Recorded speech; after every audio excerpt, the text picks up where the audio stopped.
నా పేరు ఆరంజ్యోతి, మా కోడల పేరు అమూల్య. అయితే మా కోడలకి పెళ్ళైన 6 నెలలకి గర్భఫలం వచ్చింది.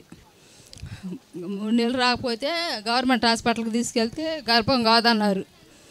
కాదండి, మామూలుగా రక్తం లేదు, గర్భం ఏం కాదు, మరి మోని ఉండటానికి 3 ట్యాబ్లెట్ ఇచ్చేసారు. ఇస్తే ట్యాబ్లెట్లు 2 వేసుకొని ఇంటికి వచ్చినాక పోతా ఏం చేసామంటే హాస్పిటల్ నుంచి అయ్యగారి చేత పారం చేయించుకొని జాంపొండి ఇచ్చాడు. జాంపొండి తీసుకొని వెళ్ళి దైవలాక్షంలో 7 చుక్కలు వేసుకొని తాగినాక జాంపొండి తిన్నాక 1 వారం నుంచే అమ్మాయికి పసర పడతాం, మామూలుగా వాంతులు అవుతున్నాయి. ఇదేనమ్మా డాక్టర్ గారి దగ్గరికి వెళ్ళిన తర్వాత ప్రెగ్నెంట్ కాదన్నారు కదా, గవర్నమెంట్ హాస్పిటల్ వెళ్తే ఆ పొండి తిన్న తర్వాత వారం నుంచి మళ్ళీ పసర పడతా ఎట్లాగ ఉంటుందంటే ఇసాక పాస్టర్ గారి ప్రార్థన వల్ల ఏమనుకున్నాము.